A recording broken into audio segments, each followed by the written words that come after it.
ya que estábamos hablando de construir relaciones desde una lógica totalmente distinta, de una lógica de la enseñanza, construir vínculos desde un lugar diferente, pues si se trata de construir, es un buen momento entonces para abordar lo que hace a la arquitectura, pero también desde un enfoque muy diferente, que es el hermético, en donde a través de ese análisis, pues podás descubrir que esos mensajes que siempre están ahí, vas a tener herramientas diferentes para codificarlo y decodificarlo. Para hablar de este tema, nos va a acompañar Enrique Sánchez. Él está en la Ciudad de México, así que bueno, Enrique, te doy la bienvenida. Muchas gracias por aceptar este desafío. Perfecto, buenas tardes. Pues muchas gracias, Cristian, por darme esta oportunidad. A toda la gente que está viendo el evento en vivo y a toda la gente que de alguna forma lo está viendo en vía diferido, pues les agradecemos mucho a todos los compañeros que estamos aquí y que hemos tomado el reto, pues su aportación a la enseñanza a través de tratar de aprender de la gente que de alguna forma está haciendo un recorrido. A la caja de Pandora, por supuesto, las gracias por hacer el vínculo y que esto sea una situación más grande. Bueno, antes que nada quiero presentarme, soy arquitecto de profesión, pero iniciado de corazón, ¿no? Mi deseo es ser iniciado, que esté en el camino de la enseñanza y que está transformando su realidad a través de un proceso de crecimiento espiritual y que está llevando a crear realidad propia. Entonces yo quisiera entrar directamente al tema, no sé si ya puedo. Como ya lo hablaron compañeros anteriormente a mí, algunos comentaban que en las ciudades se usan patrones matemáticos para crear las ciudades, que se inspiran en patrones de formas del universo. Algunos compañeros hablaban de la energía que puesta en la ropa, o sea, un elemento tan simple como es la ropa, el vestirse de diferentes colores. Se ha comentado mucho de que somos fractales, de que vibramos, de que tenemos polaridad, de que el querer llegar a ser un ser es un camino de iluminación y que nos puede conectar a una situación divina. Bueno, esta exposición que quiero hacer es un matema en proporción áurea. ¿Por qué es un matema en proporción áurea? Como nos enseña la enseñanza, para ir más allá de tu yo, tienes que tener tres momentos. El primero es un instante para ver, un instante para comprender y un instante para concluir. La diferencia de una respuesta del yo a una respuesta del sujeto es que no hay un momento de comprensión. Entonces, en esta lámina donde les voy a presentar estos 5 puntos, va a haber el punto 1 y el punto 2, que es la arquitectura y que es el hermetismo, va a ser un instante para ver, como un marco teórico visto desde el proceso de investigación. Luego viene un instante para comprender, ahí les voy a poner y les voy a explicar más o menos cómo se va desarrollando la situación del número de oro de la geometría sagrada. Y luego en el punto 4, cómo interactúan los casos de Giza, por ejemplo, los templos, la arquitectura Zen, que son ejemplos muy claros de la aplicación de la enseñanza. Y bueno, y un tema muy interesante que son las conclusiones, que es donde vamos a concluir en el número punto 5, y es donde vamos a llevar todo esto que estamos hablando a una vida cotidiana. Entonces, tenemos ahí, por ejemplo, las pirámides.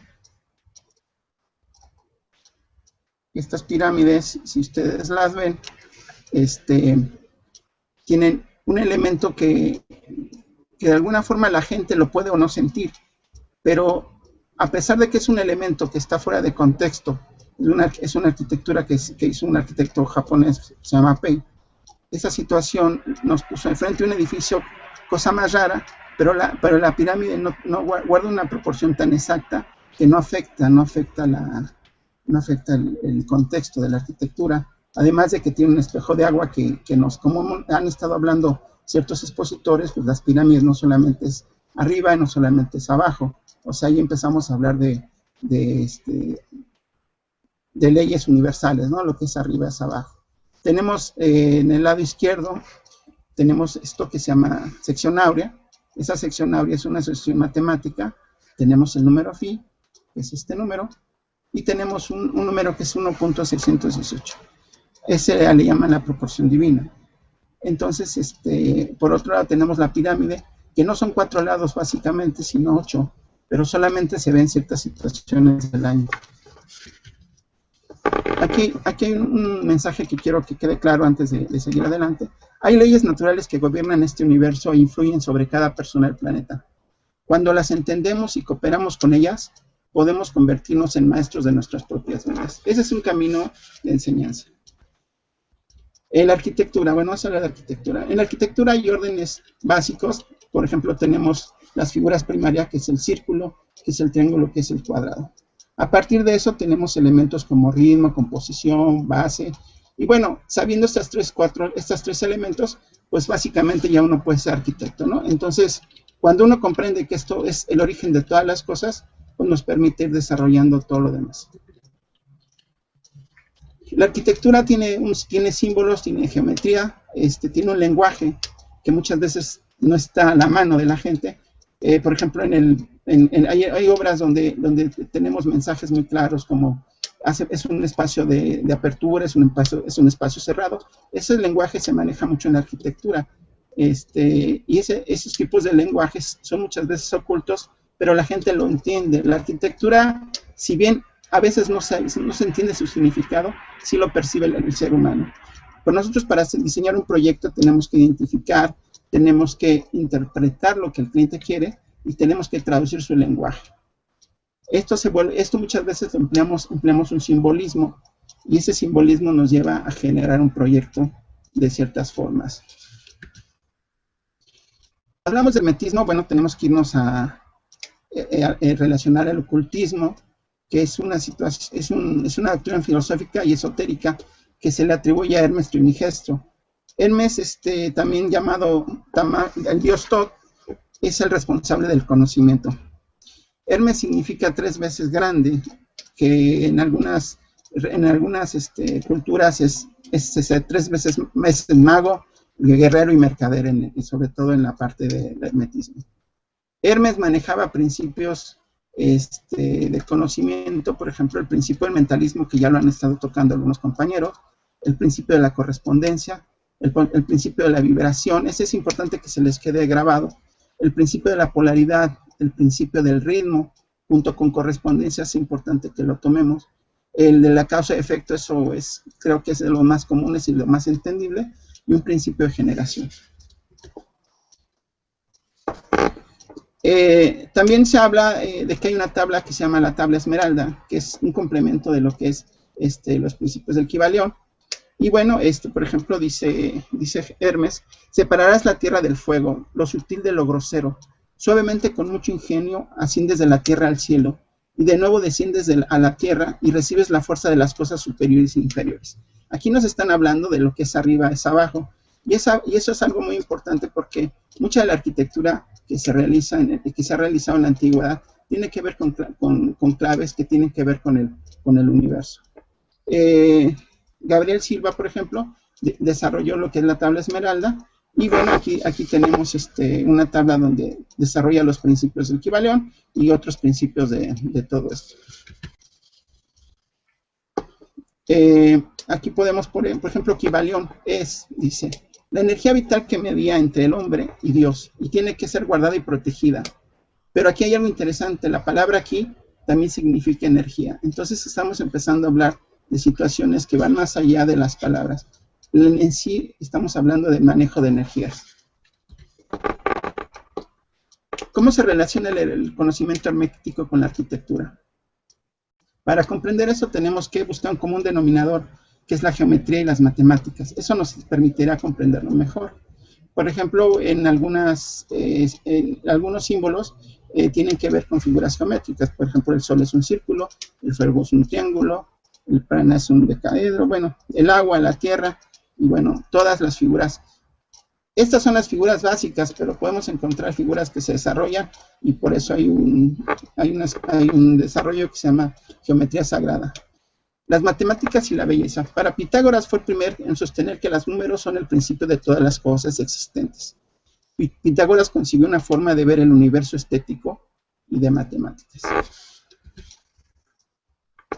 Empezamos a hablar empezamos a irnos con el instante para comprender. Pi es un espacio sagrado que amplifica a través de la sucesión de Fibonacci o sección áurea. Bueno, ¿qué es esto? Bueno, si empezamos a hablar de la arquitectura y empezamos a hablar del hermetismo, aquí es donde empezamos como que a hacer agua, pero es muy fácil comprenderlo. Phi es un número que sale de una sucesión matemática que se va desarrollando. Más adelante les voy a decir cómo. Dice, pi es la conjugación de la conexión de los campos eléctricos de tus dos hemisferios del cerebro. Bueno, ¿qué es eso? Si empezamos a hablar de números y de que el cuerpo es fractal, empezamos a entender que el universo se mueve a través de ondas, y ese universo que se mueve a través de ondas, llega un momento en que está en caos. Por ejemplo, si tú estás pensando una cosa y tienes una forma de desarrollar tus ondas, o tienes un nivel de vibración diferente al mío, obviamente esos dos niveles van a chocar. Cuando empiezan a juntarse y nos podemos empezar a poner de acuerdo, es cuando nos estamos acercando a una sucesión numérica que se le llama phi. En el universo, la naturaleza de todas las cosas, nosotros mismos tenemos la sección áurea, tenemos el número phi en nuestro cuerpo y en todas las cosas. Por ejemplo, en las pirámides tenemos el phi, tenemos la sección áurea. Por ejemplo, hay una película muy importante de Hollywood donde se le enseñan a los niños y también a los grandes cómo es que la sección áurea se desarrolla a partir de dos líneas, ¿no? Ahora, en la antigüedad los griegos no conocían el metro. El metro, o sea, lo que es la medida del metro, se fue casi en 1800. Y bueno, los griegos tenían ese número, lo tenían nada más que lo tenían dividido en codos. Y esos codos tienen que ver con una fórmula matemática que es pi, que es 1.1618 menos 2 veces el radio del codo. Entonces eso nos da una distancia de 0.52. Ese 0.52 multiplicado por una cantidad de números nos empieza a generar una situación de... Se empieza a generar una proporción donde empiezan las pirámides a tener una relación matemática muy clara. Ahorita lo vamos a empezar a ver. El número phi, la sucesión, empieza, por ejemplo, 1, 2, 1, luego 2, 3, 5, 8, 13, 21. Cuando nos vamos acercando a una relación entre 25 y 30, el número se vuelve 1,618. No voy a detallar la sucesión matemática porque no es el tema, pero bueno, como pueden ver, en la oreja tenemos dibujada una sección áurea, que es una proporción matemática. Lo encontramos en las plantas, lo encontramos en el universo, en el caracol, que es una proporción áurea cuando lo cortas a la mitad, y en todas las partes del cuerpo. Entramos a las pirámides. Entonces, aquí vamos a empezar a relacionar Giza, empezamos a relacionar las pirámides y empezamos a relacionar a Hermes. Bueno, Giza está ubicada exactamente en el centro del planeta, en un punto estratégico que la proporción que suma el A contra el B es la proporción áurea. Luego, cada lado de la base de la pirámide y la suma de sus perímetros nos da 3.14, una circunferencia.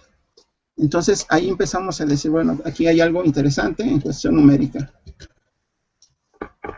Bueno, cuando empecé a hablar, les decía que las ciudades usan patrones matemáticos que se basan en las proporciones del universo. Bueno, en el caso de la pirámide, de todo el asentamiento de las pirámides, es muy claramente que es un mapa de la constelación de Orión.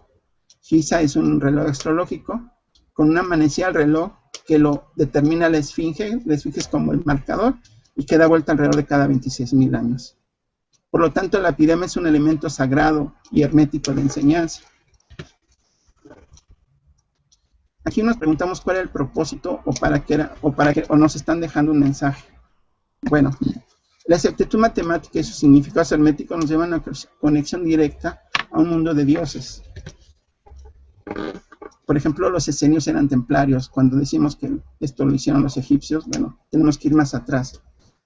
¿Por qué no todo el mundo tiene un cambio de conciencia? ¿Por qué no todo el mundo puede conocer el conocimiento hermético? Porque es muy difícil que todo el mundo lo comprenda. Como se ha dicho y se ha venido diciendo, es un camino que se va desarrollando uno a uno.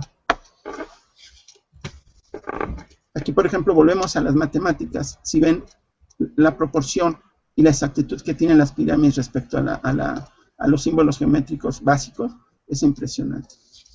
Aquí podemos ver la cuadratura del círculo, que que parece chiste, pero aquí se ve claramente.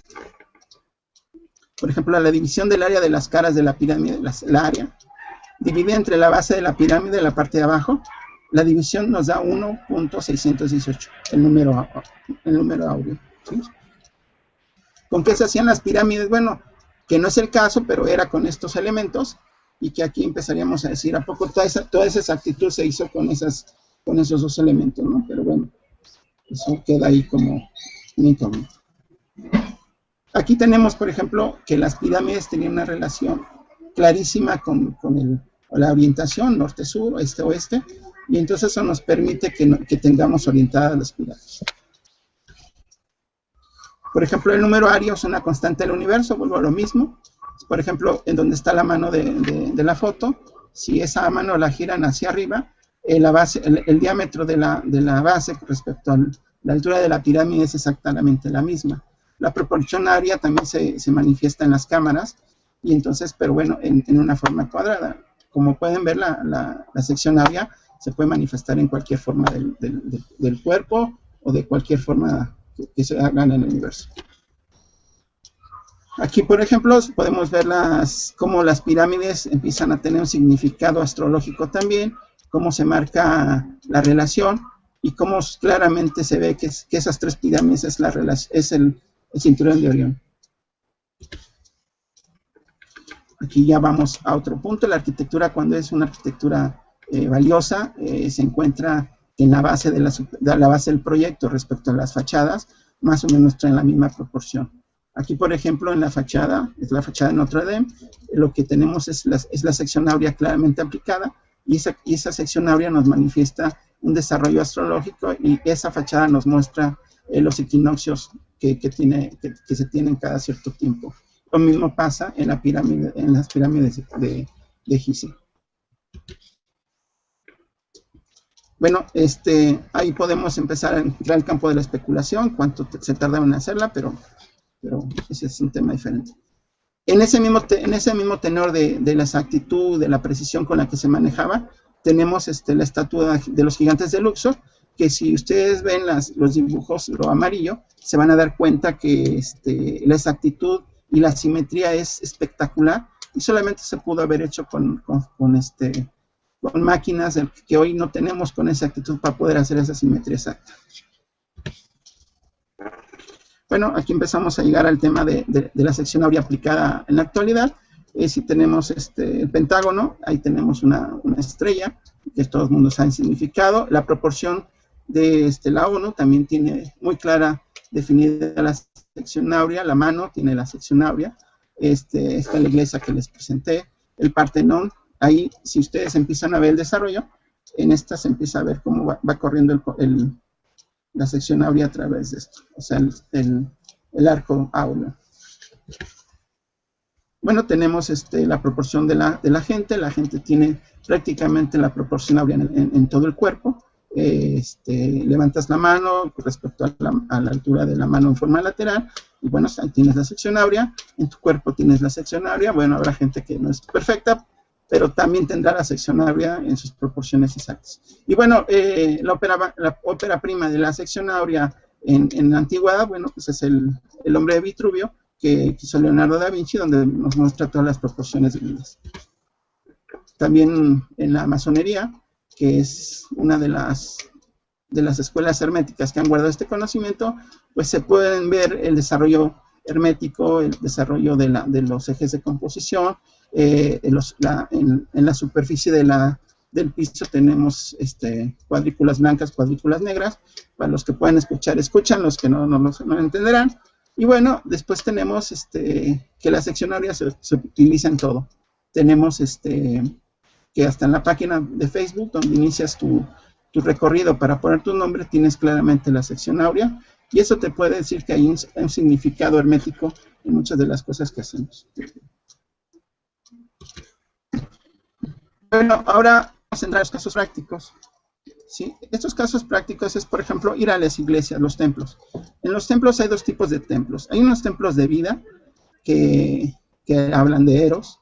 Hay los templos de muerte, que son de Thanatos, y son espacios herméticos que te amplifican lo que hayas resuelto en tu vida y lo que no hayas resuelto. Cuando tú vas a un espacio de vida, es un espacio donde predomina la luz. Son lugares limpios, son templos solares, son templos de forma circular y apuestan por la vida. Cuando tú vas a lugares de muerte, a iglesias de muerte, son lugares con altares de sacrificio, son figuras sagradas, tienen olor a cementerio, hay dolor y sufrimiento en su ambiente y existen altares de sacrificio. O sea, son muy diferentes los lugares. Si tú vas a resolver una situación personal, tienes que ir muy claramente definido a qué vas. Si tú vas a un lugar de vida y tienes que resolver una parte que no quieres tener en tu vida, tú no debes ir a esos lugares. ¿Sí? Tienes que tener una dónde que le llamamos en el hermetismo, que sería un punto de partida muy claro de qué es lo que quieres como resultado. ¿Por qué? Porque estos lugares amplifican tu realidad. Aquí también podemos tener, aquí tenemos el ejemplo contrario. No porque tengas una geometría redonda, una geometría cuadrada o triangular, significa que los espacios ya son de vida o de muerte. Aquí es donde hay que tener cuidado con la arquitectura. La arquitectura no es cualquier cosa. La arquitectura maneja símbolos y maneja formas que si tú no tienes el manejo adecuado y no tienes el conocimiento, lo que puedes hacer de tu vida es algo que no quieres hacer. Porque, por ejemplo, en la parte, habíamos hablado que los lugares de vida son circulares, por ejemplo, el Panteón de Agripa es circular. Entonces, todo este tipo de situaciones hay que llevarlas a un lugar más complejo. Por ejemplo, en la pirámide de Giza podemos encontrar algo muy interesante. De acuerdo a Grudev, bajo la esfinge hay una escuela de iniciación con pasadizos donde los iniciados tienen que orientarse de acuerdo a las claves herméticas del lugar. Se orientan a sí mismos de la pirámide y bajan a cámaras ocultas y suelen recorrer las pirámides, ¿sí? Por abajo. En la esfinge está el mito de Edipo. ¿Por qué? Porque los pies hinchados es una figura física densa, clásico de un iniciado. Tienen un cuerpo de león, tienen un salvajismo emocional de guerrero y una cabeza humana, porque obviamente esa cabeza humana representa al yo. Quien se logra diferenciar de la esfinge puede recorrer esos espacios para llegar desde su sujeto. Cuando llegamos a una pirámide, tú tienes que resolver en cada pirámide una situación. Tienes que resolver una cosa que es una situación que es el guerrero, otra cosa que es el mercader y otra cosa es el sacerdote. Hay 4 elementos básicos o importantes que hay que pasar en esos lugares. Tú logras resolver a través del guerrero, mercader y el sacerdote, tienes que lograr un proceso de coherencia, que también se ha hablado mucho de la coherencia. Tienes que pensar de una forma, tienes que sentir de una forma, hacer un acto y tienes que hablar en la misma línea. O sea, tienes que tener una parte coherente en ti y en cada parte de cada pirámide se va resolviendo eso hasta que llegas a la pirámide principal y es cuando sales como mago porque ya eres capaz de tener una realidad propia. Jung nos comenta, solo se llega a la luz comprendiendo la sombra. En la arquitectura Zen, bueno, es una arquitectura que se fusiona con el sintoísmo y el budismo, es prácticamente transparente, pero aquí lo importante y lo destacable en este tipo de arquitectura es que no cualquiera era arquitecto. Cuando una persona llegaba a este tipo de arquitectura, es porque tenía la capacidad de poder estar 1 año o 2 años sin mover un dedo en un papel. Aquí la arquitectura se hacía sin planos, a diferencia de la arquitectura que hacemos los que nos dedicamos a eso. La arquitectura se hacía sin planos, era un proceso inconsciente o un proceso de conocimiento interior, y que cuando tú tirabas una línea o te parabas o te llegabas al escritorio, como nos comentaban hace rato, o a tu respirador, es porque ya sabías lo que ibas a hacer y tus trazos eran prácticamente perfectos, así como era la escritura japonesa en su tiempo. Bueno, entonces como acabamos de hablar de la arquitectura y empezar a cerrar el tema, bueno, la arquitectura también es mental, tiene un principio de correspondencia. Con los espacios vibras, también hay polaridad. En la arquitectura hay un ritmo y también hay una causa y efecto. Si haces una mala arquitectura, puedes ocasionar un efecto contraproducente. Y todo eso, ese efecto de vibración, pues obviamente se queda muy claro cuando había una palabra. Esos símbolos que se ven ahí, los cuadrados, los que están aquí, todas esas figuras, bueno, pues ya sabemos los que estamos en este camino a qué se refieren. Y algo que es importante, si hay una situación que no entendemos o no creemos, cuando empezamos a darnos cuenta que, por ejemplo, el Sol respecto a Venus y a la Tierra, entre los tres hay una relación proporcional áurea, pues tenemos que empezarnos a darnos cuenta de que aquí hay un conocimiento bastante interesante y bastante claro. Aquí voy a poner, por ejemplo, del Kybalión, como es arriba, como es abajo, ¿sí? Si se fijan en ese elemento de vibración, en esa onda, por ejemplo, tenemos una onda de amplificación y tenemos un valle. Si le ponemos números a esa curva, por ejemplo, agarramos el 1, el 3, luego el 2, entonces lo que tenemos, cuando juntamos esas ondas, tenemos un círculo. Ese círculo es 1, 2, 3, 4, es un cuadrante. Es un cuadrante Peirce, es un cuadrante de muchas cosas que se manejan. Pero ¿qué es el círculo? En el hermetismo el círculo es Dios, ¿sí? Cuando hay un corte con una figura, por ejemplo, la figura roja que estoy poniendo es una figura, es un corte de una figura paterna. Es cuando estoy poniendo un referente. El triángulo, por ejemplo, en el hermetismo significa hijo, Padre, Hijo y Espíritu Santo y al centro Dios. Pero también significa guerrero, mercader, sacerdote y mago. Por ejemplo, la palabra fe viene de la palabra fa, que es un verbo creador. Hay una certeza de crear. En una runa que se encontró en Egipto, decía, engendra tu propia suerte y la tendrás. Existe una ley de mentalismo y una ley de causa y efecto que combinadas, de acuerdo a lo que dice el Kybalión, dice, de acuerdo a lo que yo piense, de acuerdo a lo que yo piense, de acuerdo a lo que yo crea, y de acuerdo a lo que yo sienta, estaré creando. Creer y crear son familiares. Yo para creer primero tengo que ver, eso es lo que nos han enseñado. Yo para creer primero tengo que ver, pero eso es lo que nos han enseñado y por eso nos han quitado nuestra individualidad. Crear es un lugar de creer, porque cuando creo puedo estar equivocado. Si yo estoy equivocado porque creo, puede tener un efecto negativo. De acuerdo a mis creencias, yo tengo ciertos efectos que estoy sometido a otros de mis creencias. Mejor creo yo mi propio universo. Para eso tenemos que estar en congruencia, porque todo es mental. El piramidión está en la piramidión, que es una pirámide que está abajo de la pirámide de Giza, que es la base, es como que la punta de ese elemento. Hay una piramidita que se llama el piramidión. Ese piramidión significa el ser. Y esa es la clave de la coherencia, porque en ella está significado el ser, la conciencia más la voluntad, cuyas manifestaciones en el universo son amor, inteligencia y poder en armonía con el universo. Ahí volvemos a entrar al proceso de coherencia, pensar, la palabra logos, sentir y hacer las cosas que digo que voy a hacer, crear mi propia realidad. Por lo tanto, la proporción áurea, la altura, el ancho y lo largo, es una armonía de estas proporciones, genera un cambio de conciencia, porque sentimos mejor, percibimos mejor y nuestra realidad es mejor. Yo agradezco, valoro y aprecio en proporción áurea su tiempo y su atención. Gracias. Muy bien. Bueno, Enrique, ante todo, muchas gracias por valorar el tema con la preparación que has hecho del tema. Ese es el primer lugar en donde es posible conmensurar el tiempo que le has dedicado. Y ya que tenemos unos minutitos, te comento de algunas preguntitas que hay por aquí. Por ejemplo, la que nos hace Juan Carlos Pons, que vuelvo a decir, le agradezco que está con nosotros batallando desde tempranito. Ha participado creo que en todas las conferencias y en toda parte de una manera muy activa. Él acá pregunta lo siguiente: como matemático, me interesa saber exactamente qué ventaja da la construcción basada en el número phi, aparte de la estética. Bueno, lo que hemos descubierto incluso fue algo que platicamos en nuestro recorrido que tuvimos por Monte Albán, que veíamos que la sección áurea y el número de oro estaban impresos en el lugar.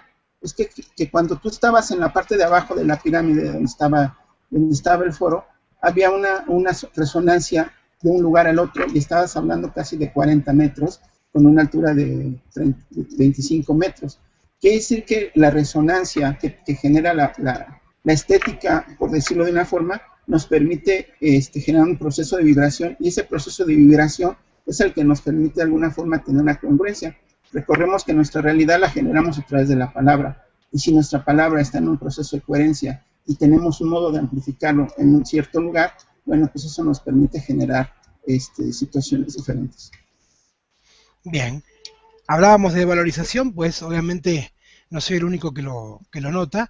Acá hay un mensaje de Patricia Rodríguez que dice: casi cada lámina merece una conferencia por sí misma. Ojalá tal cosa sí será posible. Pues bueno, siempre es posible hacer eso. Ya en este caso, obviamente, depende de Enrique la vía que lo encuentra para hacer. Moisés Jara pregunta lo siguiente, dice: ¿puedes hablarnos sobre los poliedros de Platón y sus correspondencias con los 4 elementos? Bueno, como decía Patricia, cada tema de eso sería 1 hora o 2 horas a desarrollar. ¿Por qué? Porque va teniendo una asociación matemática cada elemento, cada pieza, y cada pieza tiene un significado. Y sí, con gusto podremos hacer un tema más adelante donde expliquemos qué sigue. Como decían, estamos partiendo de los elementos básicos: el triángulo, el cuadrado y el círculo, son los básicos, pero de ahí hay una repercusión, todo es fractal y se va repercutiendo, y eso va generando vibraciones diferentes. Bien, ahora más que una pregunta, me gustaría aprovechar estos minutitos que aún tenemos, para que abordes un poquito lo que descubrimos cuando estuvimos en Monte Albán, al menos, digo, lo que vos consideres contar, ¿verdad? Desde el enfoque de la arquitectura, tanto en Monte Albán como en Mitla, cuando estuvimos ahí en noviembre del año pasado, pues realizando un viaje de enseñanza. A ver, no es que te explayes, pero aunque sea en 5 minutitos, si podés contar a grandes rasgos lo que ahí develamos. Bueno, sí es bien interesante que, habiendo tanta precisión matemática, habiendo tanta coherencia en los elementos, en los espacios, nos encontremos con unas escalinatas que podrían haber estado hechas por gente que no supiera leer planos o que no supiera nada de arquitectura. Ahí nos entró la duda y empezamos a hacer cuestionamientos de decir, bueno, si esto es tan perfecto, si las pirámides son tan perfectas, hay tanta exactitud, ¿por qué es que ni son estas escalinatas, ni son butacas para que la gente se sienta? Pero también en su momento vimos en el Museo de Sitio, vimos lo que muchas veces no vemos. Las figuras humanas o las figuras que se representaban ahí tenían diferentes formas y proporciones. Eso nos llamó mucho la atención, pero cuando estuvimos sentados y nos llegó la cuestión en ese lugar de ver las escalas de diferentes escalones, pues fue muy fácil hacer una revelación. La revelación fue básicamente matemática. Si un escalón para subir una escalera de una persona entre 1,70 y 1,80 o de 1,60 a 1,80 son 17 centímetros, pues bueno, ¿qué pasa cuando yo tengo escalones de 45 centímetros o de 35 centímetros con una huella de 20? Pues significa que las personas que caminan esas escaleras pues miden 3 metros, algunas miden 2 metros y algunas miden 45 centímetros. Entonces, ahí empezamos a ver que esas figuras que habíamos visto en el Museo de Sitio, pues se parecían o hacían eco a la información que estábamos viendo en cuestión arquitectónica, porque la arquitectura es perfecta y la arquitectura tiene una proporción que va de acuerdo a la gente que la vive. Eso en cuanto a Monte Albán. Y bueno, también habiendo estado en Mitla, veíamos esta lógica con las grecas, ¿no? Digo, como elemento arquitectónico. Ahí pues también descubrimos digamos una hipótesis, ¿verdad? Bueno, esa hipótesis, si ustedes ven las grecas de ahí, se van a dar cuenta, y si yo la pongo ahorita, se van a dar cuenta que es la figura de la sección áurea de diferentes formas. Es como la lámina que yo les puse de muchos símbolos, el símbolo nazi y todo eso. Ese tipo de grecas, todos tienen un origen, o sea, van teniendo un recorrido matemático en cada una de las formas. Y bueno, y también en esas formas tenía que ver con que en cada lugar del asentamiento cada lugar es diferente, porque como en las pirámides de Giza, cada lugar de las pirámides tiene un recorrido y tiene que hacerse cierta situación en cada lugar.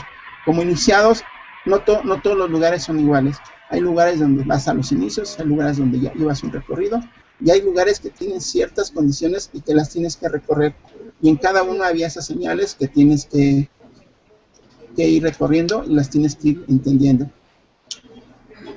Bueno, Enrique, de mi parte, sinceramente, darte las gracias por la preparación del tema, por la exposición, aparte porque no ha sido un factor diferencial, aparte es un tema que por lo general no se lo relaciona con el hermetismo en la arquitectura, se lo ve quizás a veces desde la geometría o se lo ve desde esta proporción áurea, pero bueno, no de una manera aplicada directamente a lo que es la arquitectura. Así que, Enrique, muchísimas gracias.